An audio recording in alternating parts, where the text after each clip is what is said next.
I'm Denise, I'm the Scottish one. And she's a non-fiction editor. And I'm Louise, the English one. And she's a fiction editor. And together, we're the Editing Podcast. Hello and welcome to the Editing Podcast. Yes, hello. This week we're delighted to welcome Jen Hamilton-Emery, co-founder of the fabulous Salt. Welcome, Jen. Hello, it's lovely to be here. Oh, thank you so much for coming on. Jen, I know some of this stuff myself already, but some people won't. But I was taking a look at your website to make sure I was up to date, and your books have won a ton of awards, including I'm gonna have to read them all out here because I can't possibly remember them. But the Polari First Book Prize 3 times, the Jerwood Fiction Uncovered Award twice, the Frank O'Connor International Short Story Award. Nominated twice for the Booker, shortlisted in the Costa Book Awards, and won the Betty Trask Prize. That's an amazing story. That's and incredible. It shows how remarkable the Salt story is. So can you tell us a little bit more about what you publish and where your primary markets are and what kinds of authors you love to work with?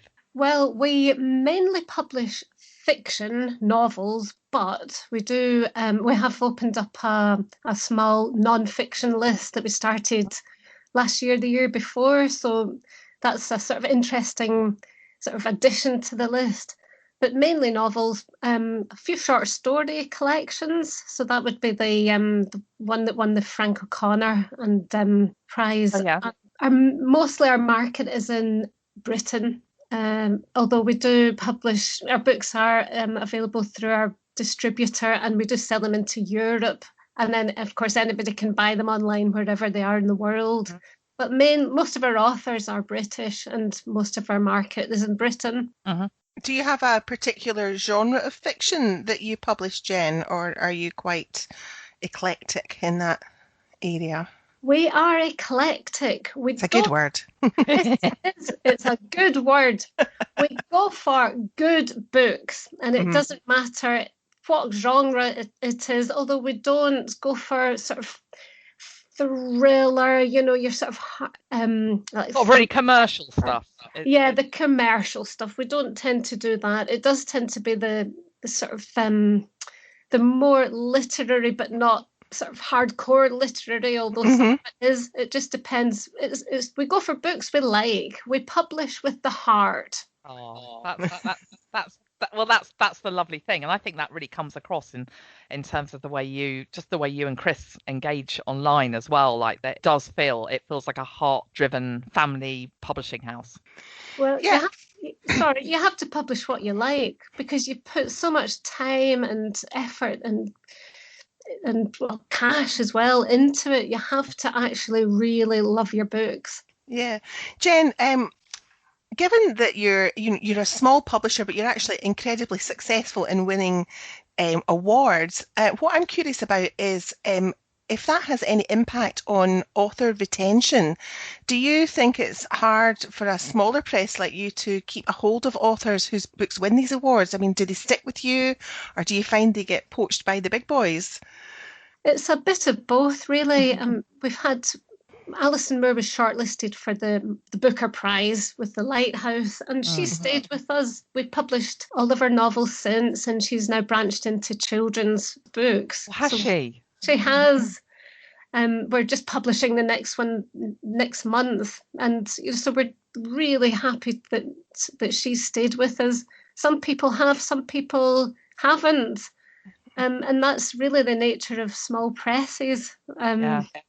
A lot of sometimes we give authors a break, and then they go off and get an agent, and then they go their next books with a big publisher, and that's just the way it is. We don't take it personally. It's just the system. But sometimes people stay with us because we work hard for them, and you can probably build up a sort of level of trust with them as well, that they know that the passion's there. It's not just about I don't know, the sort of more.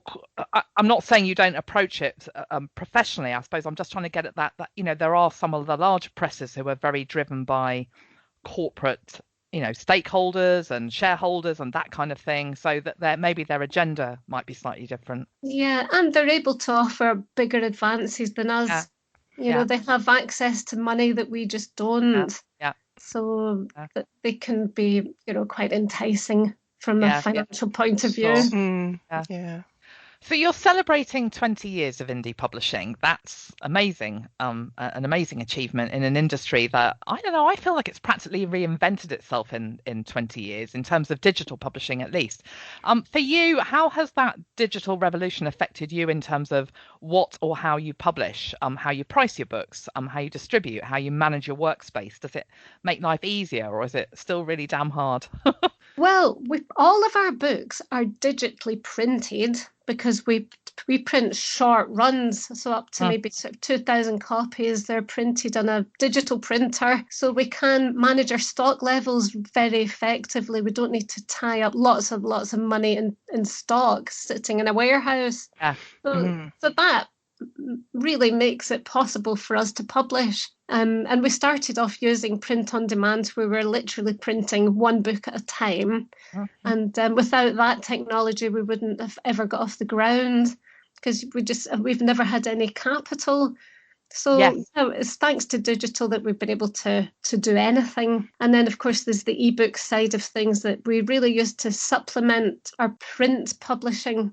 We don't do any like print only. only Right. books. Okay. Yeah, So you're always using that as a stream to kind of support the print publishing side of things. Yeah. That's right. Yep. Yeah, Jen, I'm sure our listeners who are indie authors would be curious to know how things work in terms of your book list. So, how do you first connect with authors? Are they able to submit direct to you, or do you work on a commissioning only basis or through agents? That would be interesting to know what sort of process you're using at Salt. Well, like every small independent publisher, we can only publish so many books. We publish between roughly about 12 to 15 books a year.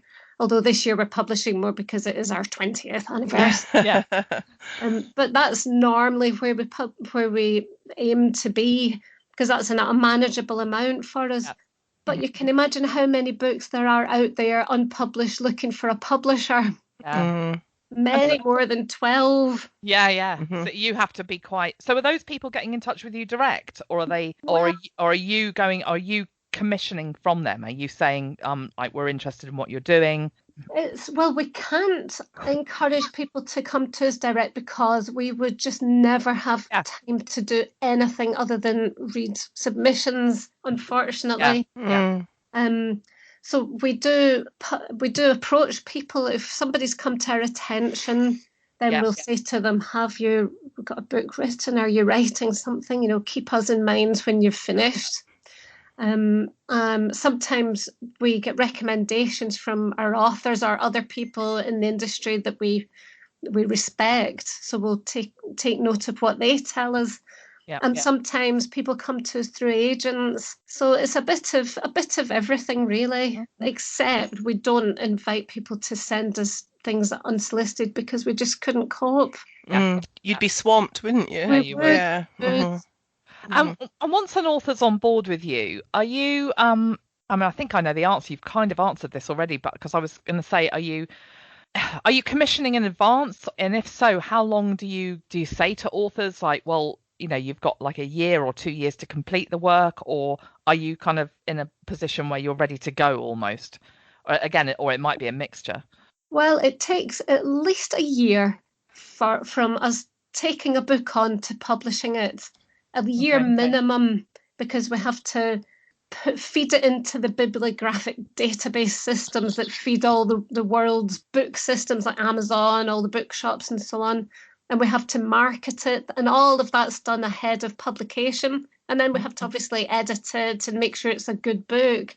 So we need at least a year, but we have approached authors in the past. There's one particular author I can think of where I said to her, look, we really want to publish your book. I just know it's going to be really, really good. So when you've finished it, come to us 5 years later. Get the manuscript. Oh, wow. And was it as good as you hoped? It was. It was really good. It was worth the wait. Worth the wait. So we're flexible. That's one of the good things about being a small press. We're in charge of our own list. if somebody comes to us and it's years later, then we can still fit it in. So it might be in the following year's list, but that's fine. Yeah. So that flexibility is one advantage, I suppose, of working with a smaller publisher like Salt. But are there any other ways in which an author would find it different working with you compared to publishing with one of the bigger presses like HarperCollins, for example? Do you find would your authors say that they have a closer relationship with you, for example? Well, we are a much smaller team here, and there's myself. We have another couple of editors, a publicist, and a sales team. So and we work with one of our, and other people does all the design of book cover and all the website stuff and so on. Mm-hmm. So the author would be working with maximum 3 people. Right. The editor, the book designer, and then the publicist. And we all work and that is basically almost the complete team. So we all work together. So we would all know where everybody was up to and what was happening, because we work closely and we'd be working closely with them. So yeah, I think they would feel very much part of the Salt family. Yeah. Do you think that means? Yeah, definitely. I'm just wondering if that means that an author would feel much more involved in the process. I mean, you hear stories of authors not having any say in the cover design or the blurb on the back of their book, or how it goes to market. Do your authors have much of a say in that sort of thing? I'm guessing it's yes. It is a definite yes. Yeah. Yeah, we wouldn't publish a book with a jacket on that the author wasn't happy with, and they would sign off on the blurb. They have to be absolutely happy with everything before we go to press. And our cover designer, is very skilled at cover design, but he's also unbelievably patient. He goes backwards and forwards and intricate detail, making sure that the author's happy. Yeah. So we make sure that they're totally involved with that side of things, and the editing side as well. Every part of the book we want them to be happy with. Yeah.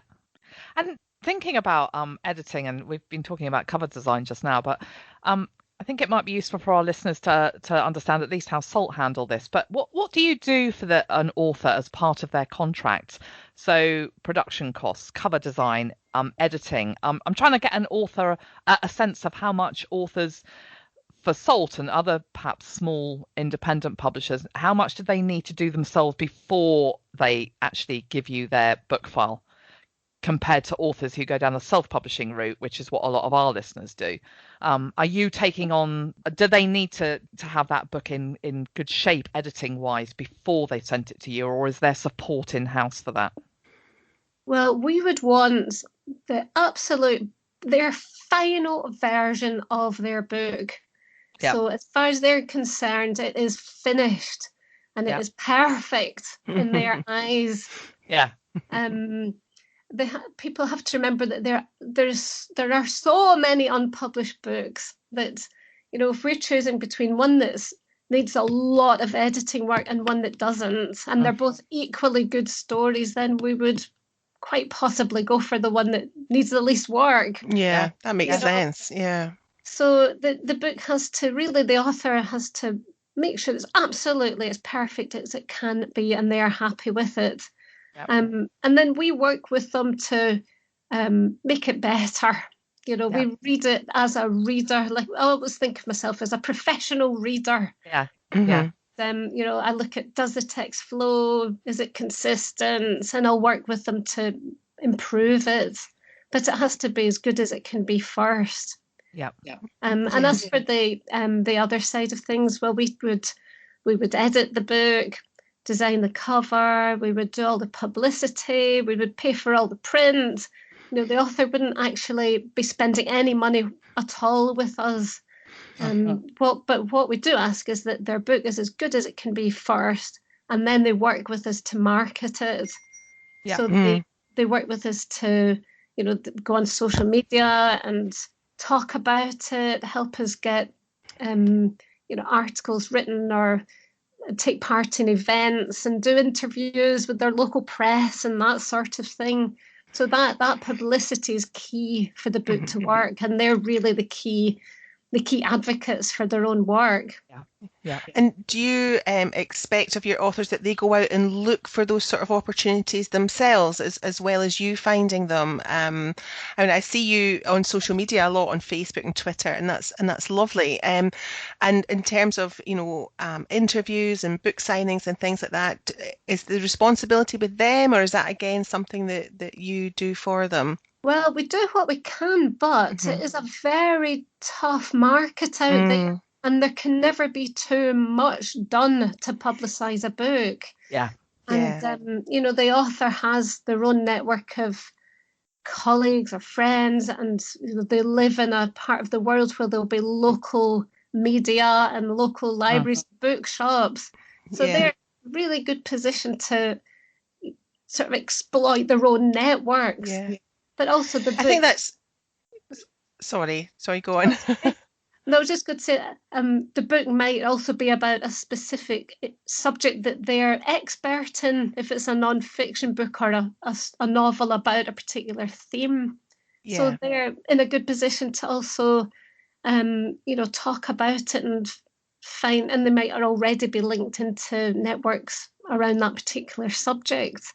Yeah, I think it is really important that authors understand that and are prepared for that, because I think there is still this image that you write a book, you hand it to, if you get a publishing contract, that all this marketing is magically going to happen, and they can almost sit back. I think some authors are sometimes surprised that they are expected to contribute to their marketing, and as you say, Jen, they're best placed to do a lot of it, because they should already be connected with these sort of communities and networks and be able to exploit them.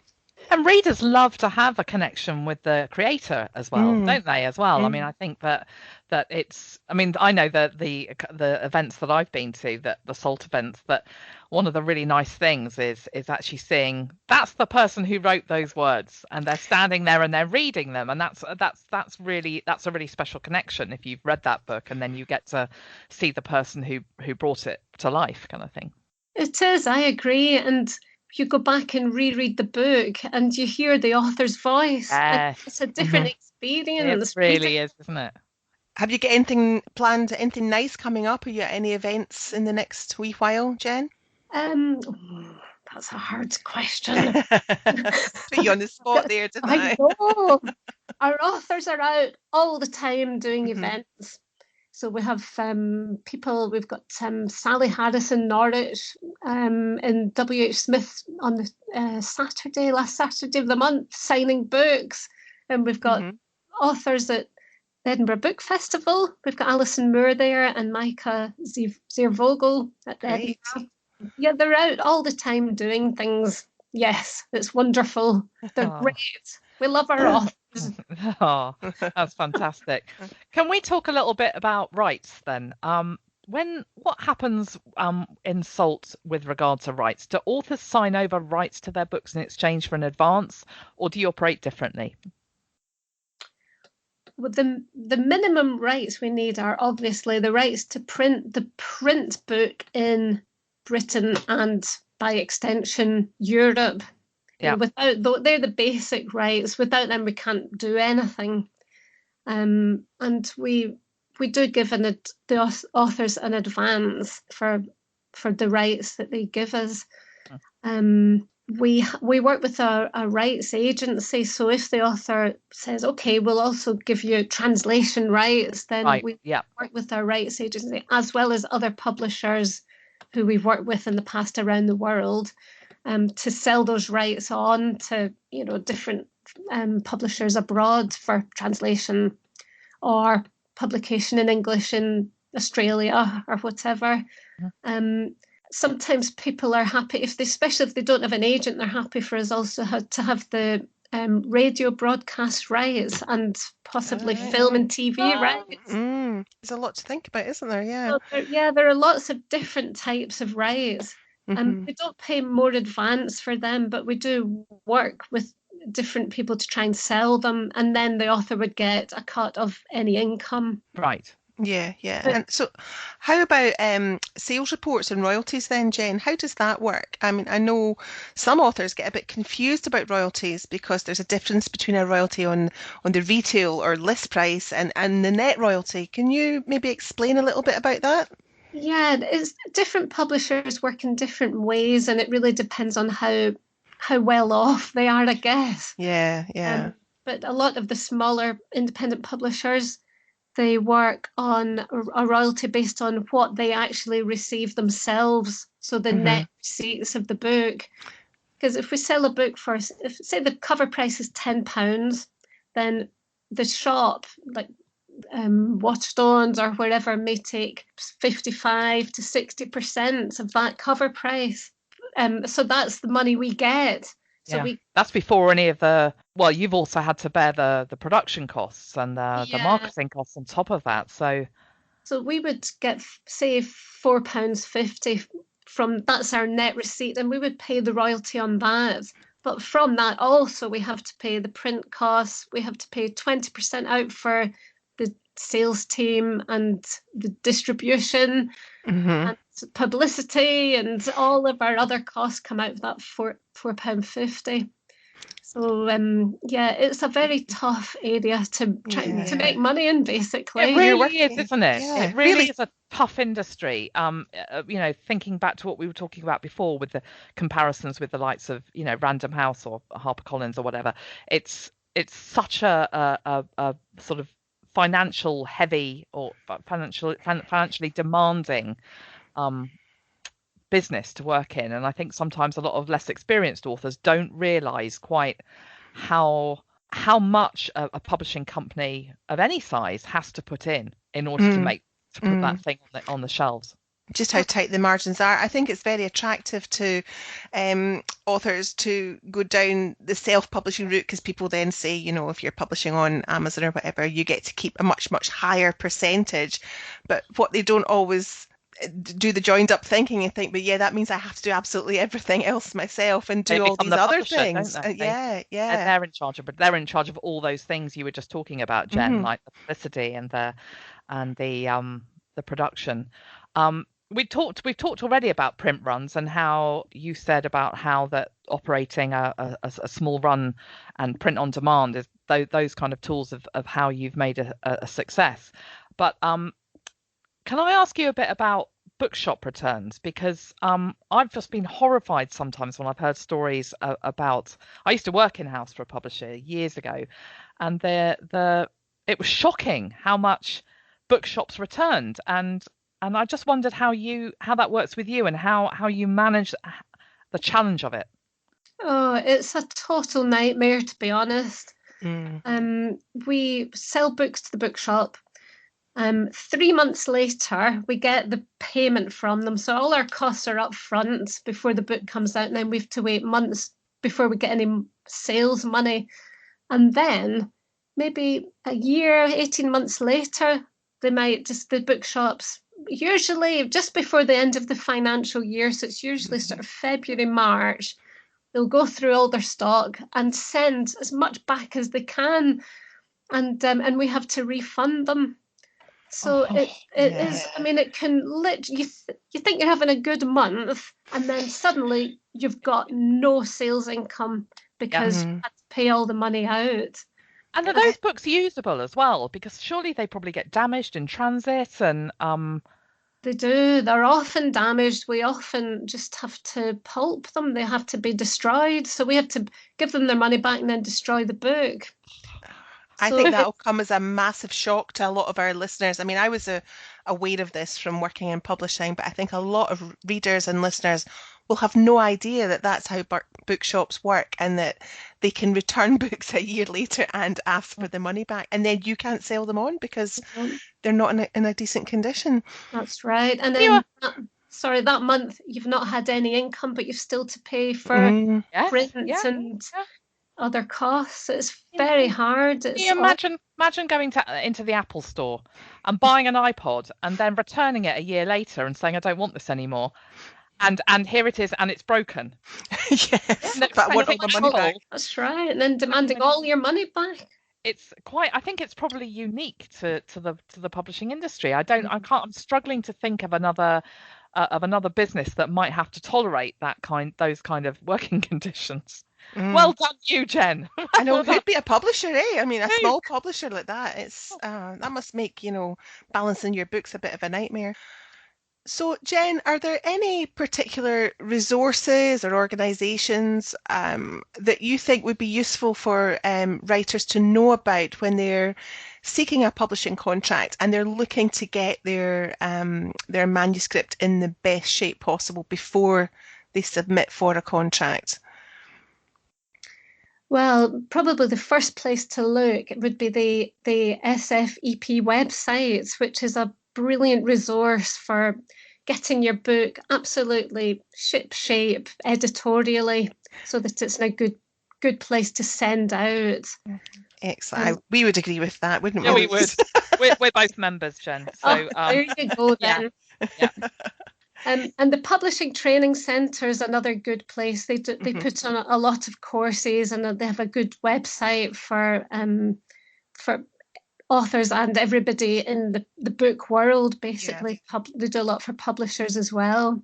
Yeah. And I would say read as much as possible, and also if you're wanting to send out to publishers or make contact with them or write specifically for them, then understand their list and what kind of books they publish. But you can never read too much and you can never write too much. I think that's a really great piece of advice, both about the reading and writing, but that list understanding, that list connection is important, because I know that I've had independent authors before say that they tried to go down the traditional publishing route, and they said they'd contacted 20 publishers and didn't get anywhere. And then when I looked at what their book was about and looked at the publishers they contacted, it was quite clear why those presses hadn't been interested, because it just wasn't about lack of quality in terms of that author's writing. It was about lack of fit. It was just a poor fit. And it's a bit like you were saying, Jen, about how you tend to focus more on literary fiction rather than mainstream commercial thrillers. It's about understanding what the publisher does, isn't it? That's right, it is. And it must be demoralizing sending your book out to loads of places and not having any response, when actually you shouldn't have sent it out in the first place because they weren't the right places. Yeah. So you can improve your hit rate by being much more selective about who you're actually sending them to in the first place. Yeah. That's right. Yeah. Jen, what's the best way for people to get in touch with Salt to see what you're publishing? Where can they find you or contact you? Well, the best place is our website. That's got all of our books on it, what we've published, what's forthcoming, lots of information about our authors and so on. On Twitter as well, which is at Salt Publishing, and it's saltpublishing.com is the website. But Twitter would put up information about new reviews and author events and readings and so on. And we like talking to people on Twitter, so do get in contact us, have a chat with us. We like that. Okay. I think Twitter's such a great place for something like that. It really is, yeah. Yeah. And we'll make sure we put the links to your website and your Twitter account in the show notes. So now it's time for Editing Bites. This is the bit of the show where Jen has to be quiet and Denise and I instead do all the talking. We're going to give you each a recommended tool or resource that we think you'll benefit from. So Denise, what have you got for us this week? So my bite this week is the Typographic Style Handbook. Now this is full of really fantastic information about how to lay out your book, journal or corporate material. It's got chapters on typeface choices, numbers, punctuation, headings, lists, captions and illustrations. And I think it'd be really helpful for self-publishers to understand the typesetting process and the factors you need to consider. It's really clearly laid out and I love dipping into it. I read it like I read my recipe books. I just love skipping through it. Bedtime reading, yeah. And mine is a tool that I think relates back to what Jen was talking about, this issue of making sure your fiction book anyway is as good as it possibly can be. Because one of the things that I think frustrates a lot of inexperienced fiction writers is show don't tell. And so my editing bite is a book, quite a short book as well, which is always appealing, called Understanding Show Don't Tell, and it's by Janice Hardy of Fiction University. And Hardy's book just demystifies this concept of show don't tell, and shows you how to spot red flags in told prose and how to fix those without making the story stale or flat. That's lovely. So that's all for this week. We'd like to thank once again Jen Hamilton-Emery of Salt Publishing for coming to talk to us. Thank you, Jen. It's been a pleasure. Thank you for having me. It's been wonderful. You're very welcome. And thanks so much for listening to the Editing Podcast. You can rate, review and subscribe via your podcatcher. And please tell your writer, editor and business friends about us, basically anyone who writes. You can get in touch with us via the Editing Podcast Facebook page and drop your questions in there too, and we'll get back to you. That's right. And don't forget all the links we've mentioned, including the ones to Jen and Salt, in the show notes. Thank you so much for listening. Bye-bye. Bye.